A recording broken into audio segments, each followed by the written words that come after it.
Imagine finally breaking free from the thing that's been controlling you for years. The toxic relationship, the soul-crushing job, the addiction, the belief system that kept you small. And instead of the relief you expected, feeling terror so complete that you want to crawl back into the cage you just escaped. The door is open. You're free to go anywhere, be anyone, do anything. And you're paralyzed, gripping the bars from the outside now, because the cage, despite everything, was familiar. The cage had rules. The cage told you who you were and what was expected. The cage was predictable, and predictability, even when it's painful, feels safer than the vast, empty wilderness of freedom. This is the paradox nobody warns you about. Freedom doesn't feel like liberation at first. It feels like annihilation, like falling through space with nothing to hold on to, like standing at the edge of infinite possibility and discovering that infinite possibility feels exactly like infinite terror.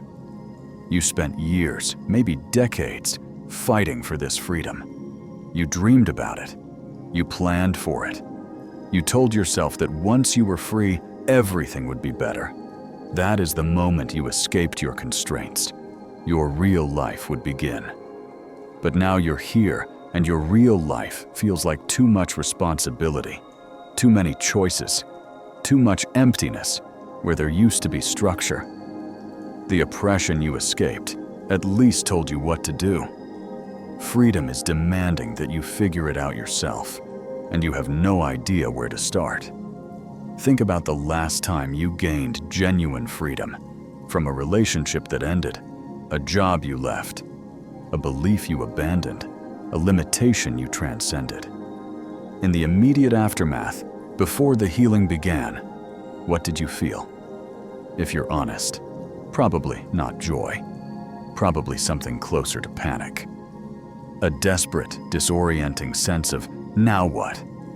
Because freedom isn't just the absence of constraint. It's the presence of responsibility. Total, absolute responsibility for what you do with the life you've just reclaimed. And that responsibility is crushing when you've spent years having someone or something else make your decisions, define your identity, and structure your days. The philosopher Erich Fromm called this the fear of freedom, the tendency of humans to flee from the very liberty they claim to want, because freedom requires something most people aren't prepared for: becoming the author of your own existence without a script, without guidance, without anyone to blame when things go wrong. You wanted freedom from your constraints, but you didn't realize that freedom also means freedom from excuses. You can't blame your partner anymore for your unhappiness. You're single and still unhappy. You can't blame your job for your lack of fulfillment. You quit, and the emptiness followed you. You can't blame your upbringing for your limitations. You've broken those patterns and discovered new limitations you can't attribute to anyone but yourself. Freedom strips away every excuse you've been using to avoid confronting the fundamental question: if nothing is stopping you, why aren't you living the life you claim you want? Consider what freedom actually requires of you. It requires you to know what you want, which means you have to have spent time discovering yourself rather than just reacting to external demands. It requires you to make decisions without certainty, which means tolerating the anxiety of not knowing if you're choosing correctly. It requires you to create meaning rather than finding it in pre-existing structures, which means facing the possibility that life has no inherent meaning except what you construct. Most people, confronted with these requirements, retreat, not back into the exact cage they escaped. They're too proud for that, but into a new cage, a different set of constraints that feel like choices, but function as limitations. A new relationship that's just different enough to feel like freedom, but similar enough to feel familiar. A new job that's supposedly better, but actually just trades one form of captivity for another. A new belief system that feels liberating until you realize it's just as confining as the old one. This is what Fromm called escape from freedom, the unconscious flight from liberty back into comfortable subjugation. And you do it so smoothly, with such sophisticated rationalizations, that you don't even notice you've re-imprisoned yourself until years later, when you're fighting for freedom again, not recognizing that you're running in circles. So here's the question that should shake you to your core. What if every time you've fought for freedom, you've sabotaged it the moment you achieved it, because you couldn't tolerate the pain that freedom requires before it heals? What if you've been free 100 times and fled back to captivity 100 times, because nobody told you that liberation feels like death before it feels like life? And the even more disturbing question, what if you're doing it right now, standing in the doorway of your own freedom, 1 foot in and 1 foot out, ready to retreat at the first sign of discomfort, rather than staying with the pain long enough for the healing to begin? To understand why freedom hurts, you need to confront a truth about human psychology that contradicts everything you've been taught. Your brain doesn't optimize for happiness or growth. It optimizes for survival through predictability. And freedom, by its very nature, is unpredictable. Your ancestors survived by learning patterns and following them rigidly. The berries that made you sick once will make you sick again. The predator that attacked at dusk will attack at dusk again. The social hierarchies that kept you safe must be maintained. Deviation from the known pattern was dangerous. Conformity was survival. But this same mechanism that kept your ancestors alive is now keeping you imprisoned. Because your brain still interprets any deviation from established patterns, even patterns that are harming you, as potential danger. The toxic relationship is a known quantity. The soul-crushing job is predictable. The limiting belief system provides clear rules. Your brain knows how to navigate these things, so it labels them as safe, even when they're destroying you. Freedom disrupts all of that. Freedom means uncertainty, and uncertainty to your ancient survival-oriented brain equals threat. So the moment you step into freedom, your amygdala sounds the alarm, your stress hormones spike, your body enters the same state it would if you were facing a predator, because to your evolutionary biology, the unpredictability of freedom is a predator. The philosopher Jean-Paul Sartre called this anguish, the dizzying, nauseating feeling that comes from confronting your absolute freedom. He argued that humans are condemned to be free, not blessed with it. Because with freedom comes the crushing weight of responsibility for everything you choose and everything you fail to choose. When you were constrained, you could blame your circumstances. I would pursue my dreams if only I had freedom. But once you have freedom and you're still not pursuing your dreams, you have to confront a far more disturbing possibility. Maybe the constraints weren't the problem. Maybe you are.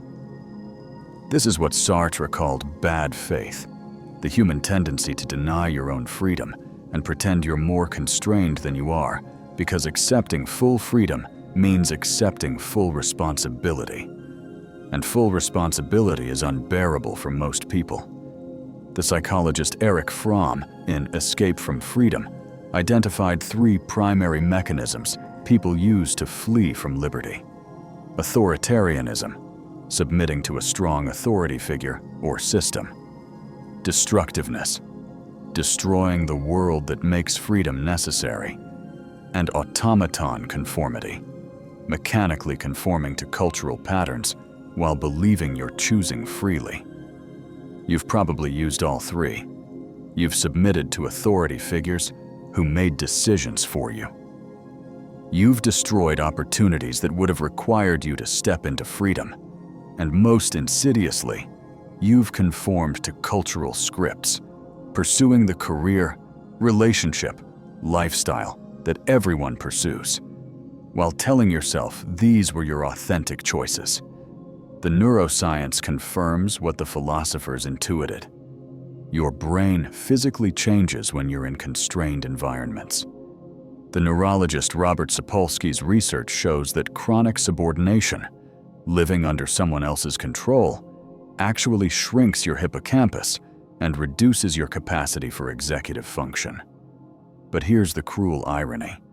When you're finally freed from that constraint, your diminished brain struggles to handle the complexity that freedom requires. You've been living in a cage so long that you've lost the cognitive capacity to navigate without bars. Freedom requires decision-making, and prolonged constraint has atrophied your decision-making ability. So freedom feels overwhelming, not just psychologically, but neurologically. You literally don't have the brain structure to handle it comfortably anymore. This connects to what psychologist Martin Seligman discovered about learned helplessness. When organisms experience repeated situations where their actions don't matter, they stop trying, even when the situation changes and action could help. You've been conditioned to believe your choices don't matter, that you're powerless, that external forces determine your life. And that conditioning doesn't evaporate the moment you're free. It persists, making you helpless in the face of your own liberty. The philosopher Søren Kierkegaard understood freedom as fundamentally anxiety-inducing. He wrote about the dizziness of freedom, the vertigo that comes from realizing you could choose anything, become anyone, go anywhere. That dizziness isn't a sign something's wrong with you. It's the natural human response to confronting infinite possibility. But modern culture has taught you that anxiety is always a bad, always to be avoided, always evidence that you're on the wrong path. So when freedom triggers anxiety, which it inevitably does, you interpret that as a signal to retreat, rather than as a sign that you're finally stepping into authentic existence. The psychologist Barry Schwartz revealed another dimension of freedom's pain through his research on the paradox of choice. He found that people with unlimited options actually experience more anxiety, less satisfaction, and more regret than people with limited options. Freedom, by multiplying your choices infinitely, creates a situation where you can never be certain you chose correctly, which means you can never be fully satisfied with any choice. When you were constrained, at least you could console yourself that you'd be happy if only you had freedom. But once you have freedom and choose one path, you're haunted by all the paths you didn't choose. Every choice becomes a loss of infinite other possibilities. The existentialist philosopher Albert Camus understood that freedom without meaning is unbearable. In The Myth of Sisyphus, he argued that humans face an absurd condition. We desperately seek meaning in a universe that offers no inherent meaning. Constraints at least provided the illusion of meaning. You were struggling against something, fighting for something. But freedom reveals the absence of cosmic significance, and you're left having to create meaning from nothing. The psychologist Viktor Frankl, who survived Nazi concentration camps, discovered that humans need meaning more than they need freedom. In fact, he found that people could endure almost any constraint if it had meaning, but couldn't tolerate even freedom if it felt meaningless. This is why so many people who achieve freedom through retirement, wealth, recovery from addiction fall into depression. They've gained liberty but lost the meaning that their struggle provided. The ultimate hidden problem is this: freedom doesn't just remove external constraints, it removes the entire framework through which you understood yourself. Your identity was built in reaction to your constraints. You were the person stuck in the toxic relationship, or the person trapped in the corporate job, or the person oppressed by their upbringing. Those constraints were terrible, yes, but they also told you who you were. Freedom erases that identity, and you're left not just with the question, what should I do, but with the more fundamental question, who am I? And you don't know, because you defined yourself through your constraints, and now they're gone. You're not just free from something. You're free to be anything. And that anything is precisely what your brain, evolved for survival in stable environments with clear hierarchies and roles, cannot handle. So it hurts. Not because you're weak, not because you're doing it wrong, but because freedom, real freedom, requires you to become an entirely new person. One who can tolerate uncertainty, shoulder total responsibility, create meaning from nothing, and choose without certainty. And that transformation feels like death before it feels like life. You're sabotaging your freedom in ways you don't recognize as sabotage because you've convinced yourself you're making rational choices when you're actually running from liberation. The relationship ended. You're finally free from the dynamic that was slowly killing you. And within months, sometimes weeks, you're dating someone new who embodies the exact same patterns in slightly different packaging.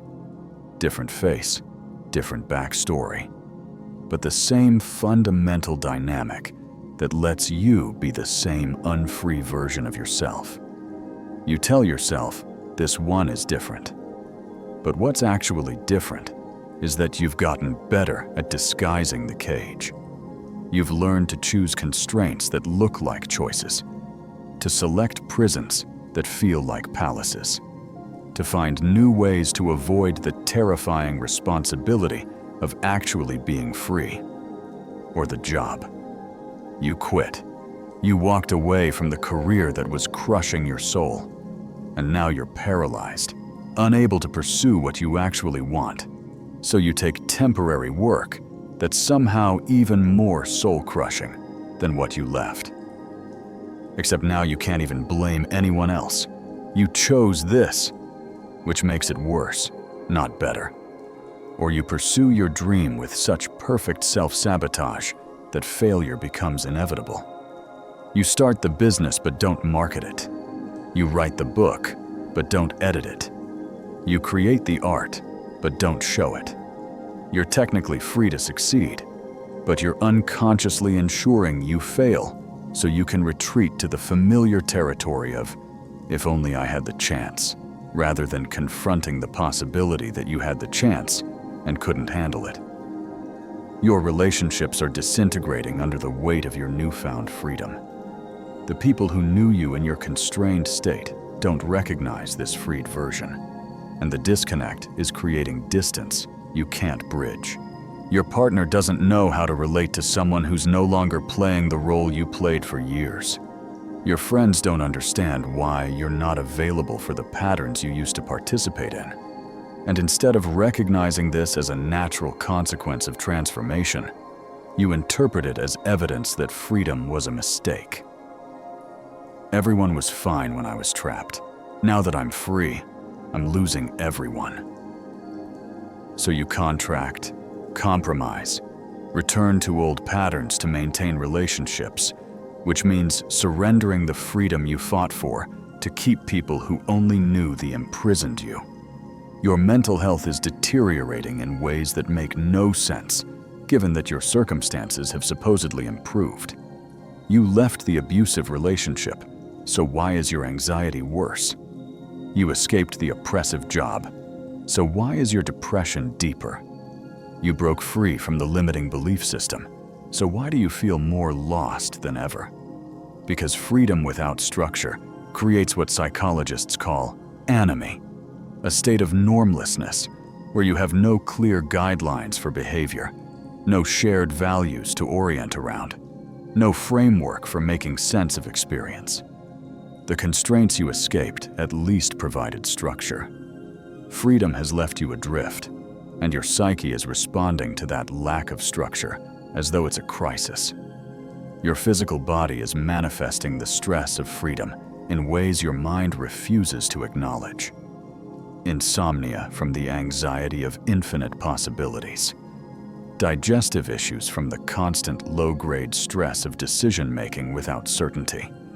Muscle tension from carrying the weight of total responsibility.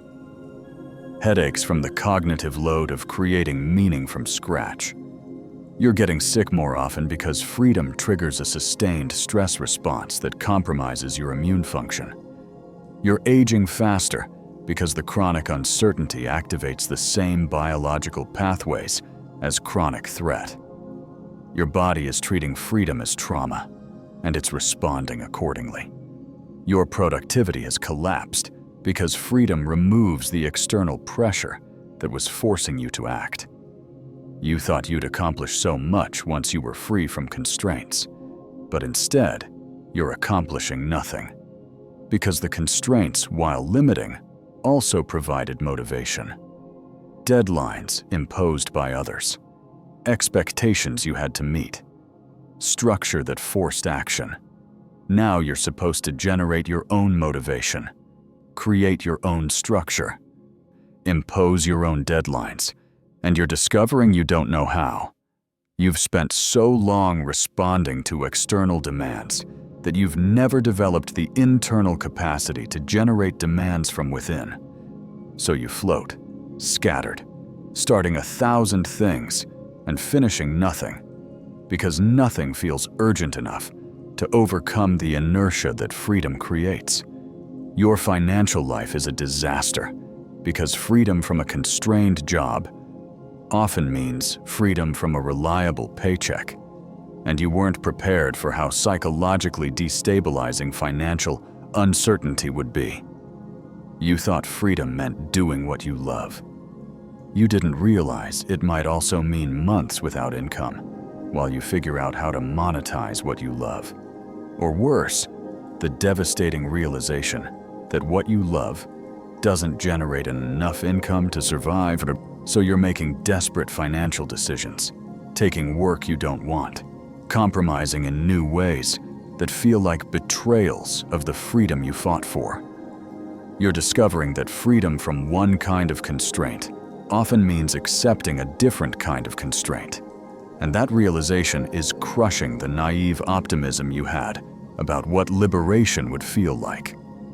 Your sense of identity is fragmenting because you built your entire self-concept in reaction to your constraints. You were the rebel fighting the system. The victim survives the abuse, the seeker escaping the dogma.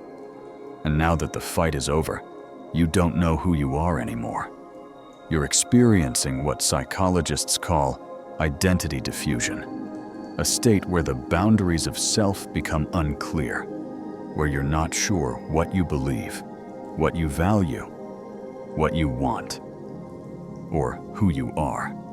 Everything feels tentative, provisional, subject to change. And while this could be seen as the liberating fluidity of freedom, it feels more like dissolution, like you're coming apart at the seams. Your purpose has evaporated because it was defined by what you were fighting against. And now there's nothing to fight. The relationship is over. The job is quit. The belief system is abandoned. And you're left with this yawning emptiness where your struggle used to be. You thought freedom would reveal your purpose, but instead, it's revealed how much your sense of purpose depended on having something to rebel against. Without constraints to push against, you're weightless, directionless, purposeless, free to do anything, and therefore unable to find a reason to do something specific. Your creativity is dying despite having more time and freedom than ever. Because creativity, paradoxically, thrives on constraints. The limitations forced you to be inventive. The boundaries gave you something to work within or against. But unlimited freedom is paralyzing. You could create anything, which means you can't decide what to create, which means you create nothing. The relationships you're forming in freedom are shallow because you don't know yourself well enough to share yourself. You're still discovering who you are without your old constraints, which means you're presenting a provisional, uncertain self to others. And that uncertainty makes a deep connection difficult because people can't connect with someone who's not yet cohered into a stable identity. The ultimate consequence is that you're living in what feels like a worse version of your life than when you were constrained. Not because freedom is worse than captivity, but because you're in the painful middle phase, free from the old, but not yet free to build the new. Escaped from the known, but not yet capable of navigating the unknown. And this middle phase, this excruciating period between liberation and healing, is where most people give up, where they decide freedom was a mistake. They retreat to new cages rather than staying with the pain long enough for the transformation to complete. You're in the hurt. The healing hasn't arrived yet, and you're starting to believe it never will. The rebellion begins with the hardest acceptance available to someone newly free.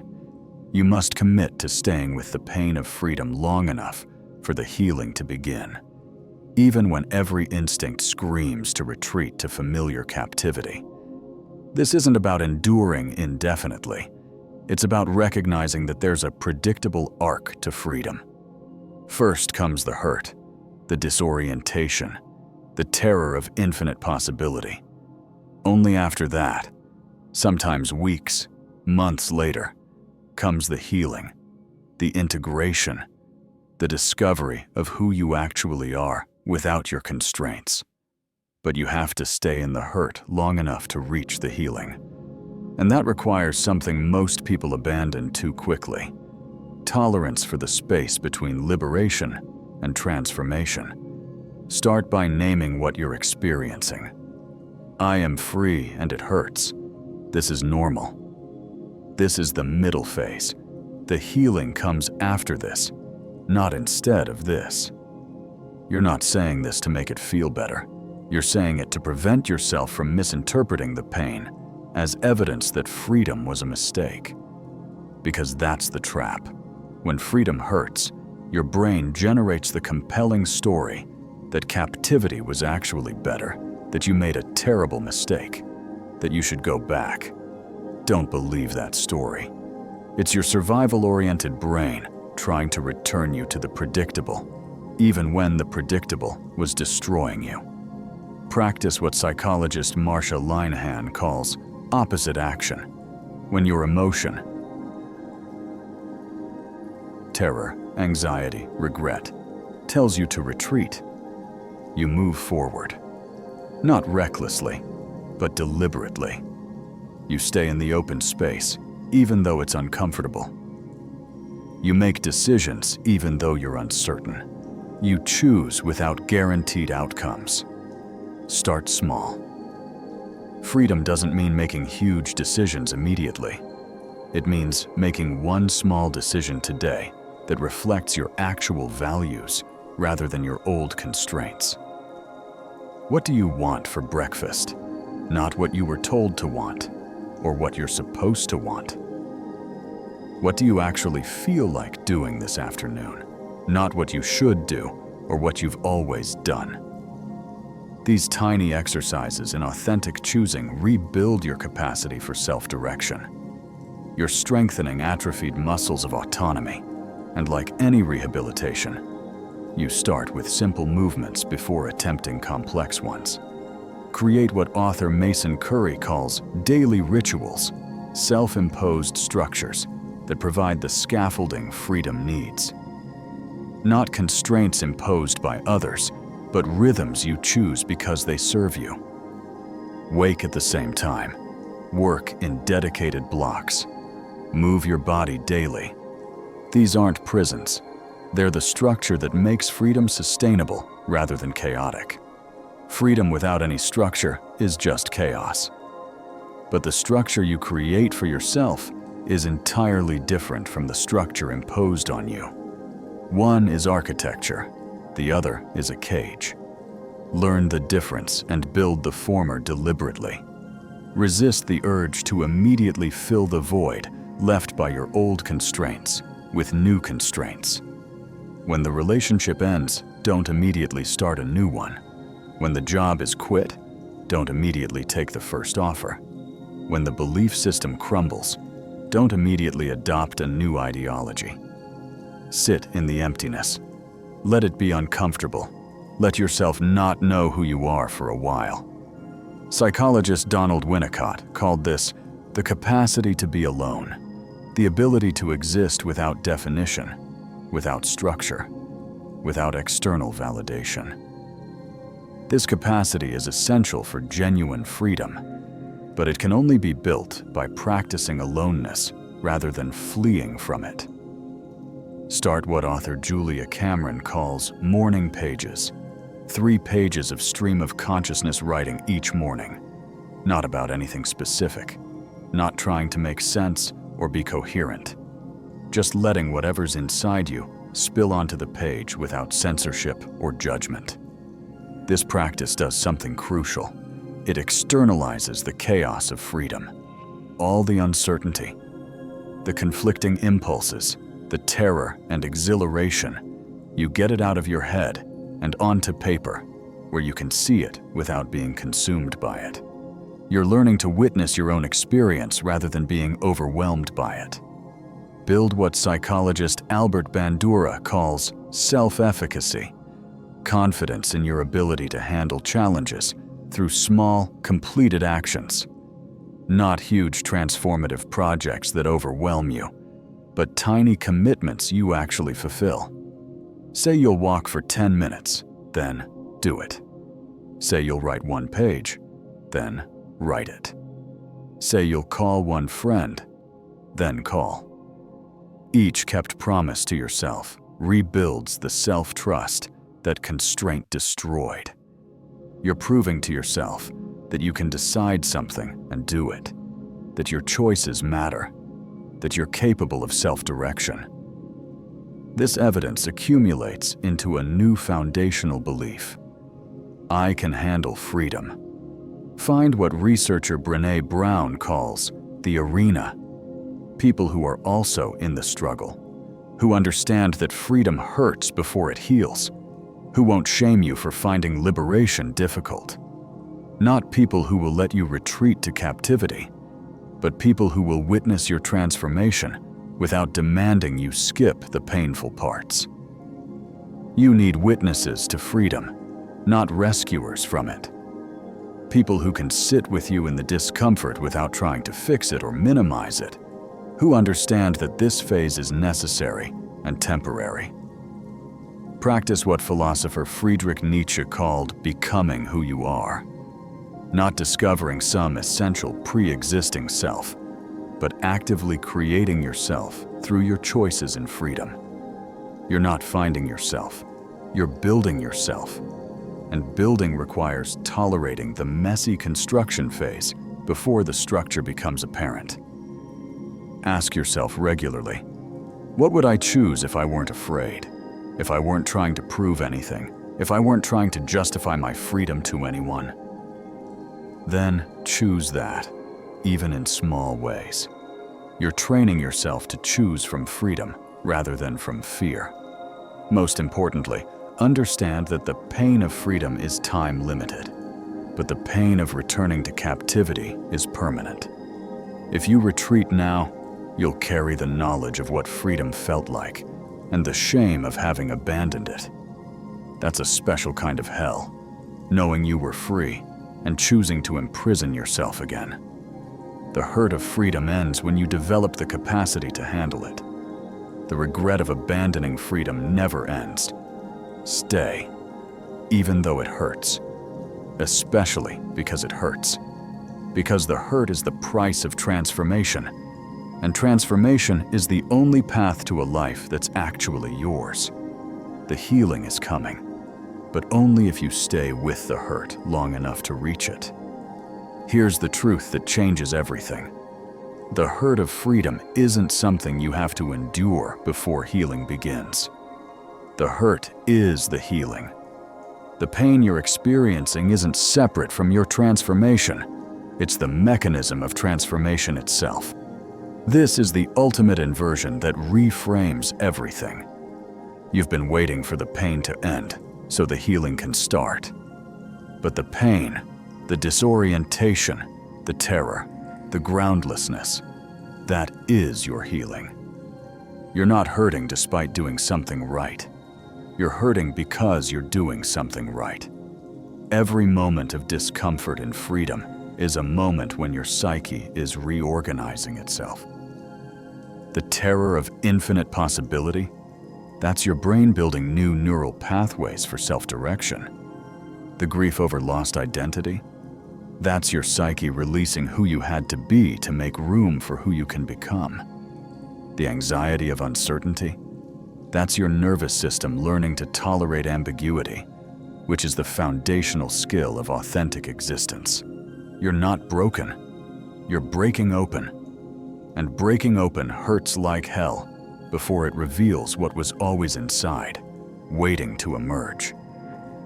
The philosopher Søren Kierkegaard understood this when he wrote about the sickness unto death, the despair of not being oneself. But he also understood that the cure for that sickness requires a death, the death of the false self you constructed under constraint. And all death, even the death of who you're not, feels like dying. But here's what makes this bearable. You're not dying.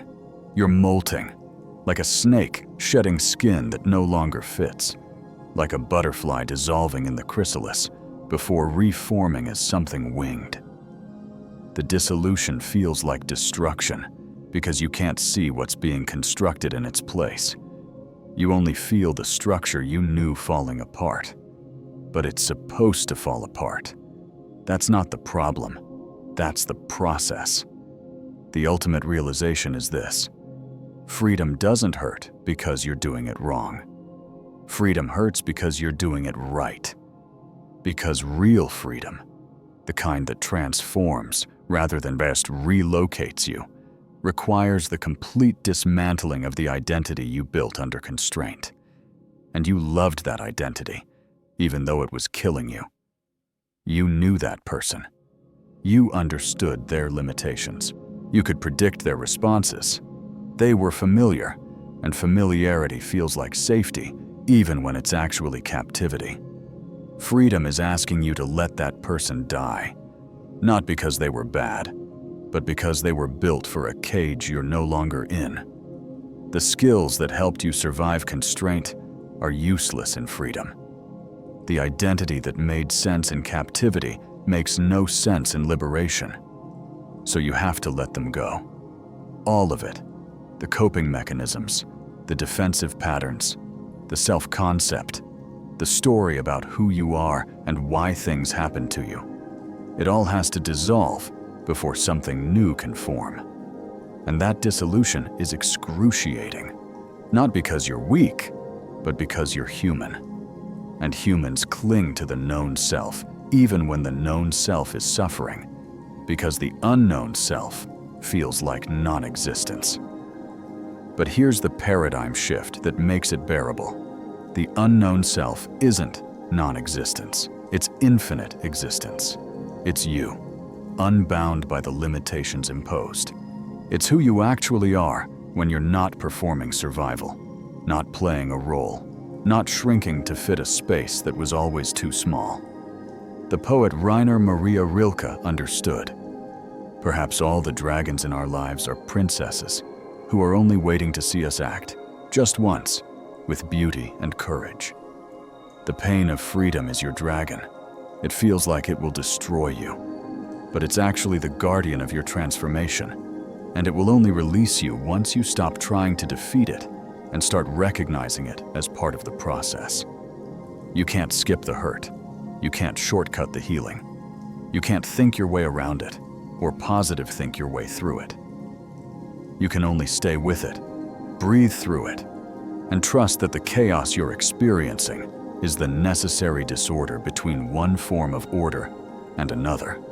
The physicist Ilya Prigogine won the Nobel Prize for discovering that complex systems don't evolve through gradual change. They evolve through periods of chaos that look like breakdown, but are actually breakthrough.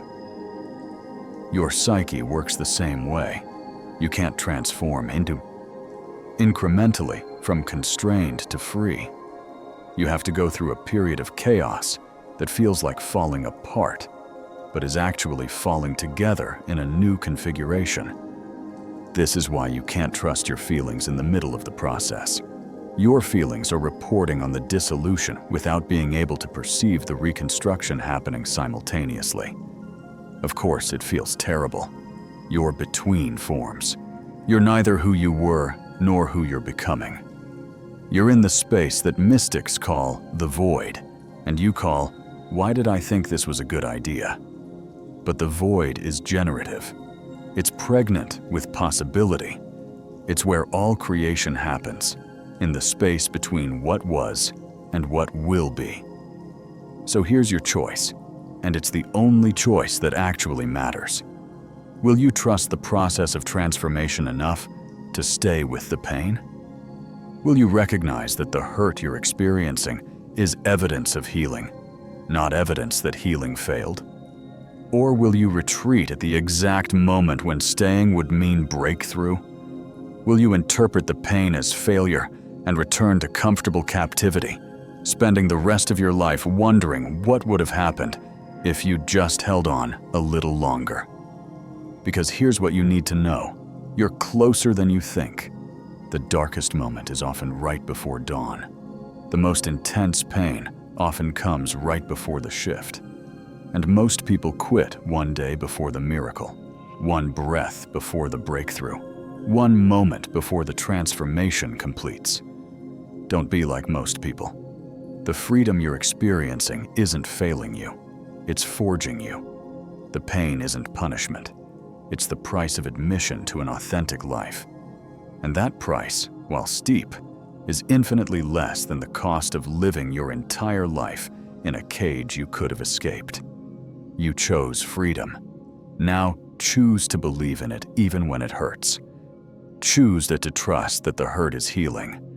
Choose to stay in the fire long enough to be transformed rather than just singed. Because on the other side of this pain, and there is another side, waits a version of you that you can't imagine from here. Not better, not fixed, but whole, authentic, truly free. Not free from pain, but free to choose what you'll suffer for. Not free from fear, but free to act despite fear. Not free from uncertainty, but free to build meaning from uncertainty rather than seeking meaning in constraint. The hurt is the healing. The chaos is the transformation. The death of who you were is the birth of who you are. Stay with it. Trust it. Let it hurt. Because freedom doesn't heal despite the pain. It heals through it. And you, if you can stay with this long enough, will emerge not just free, but reborn. The hurt is ending.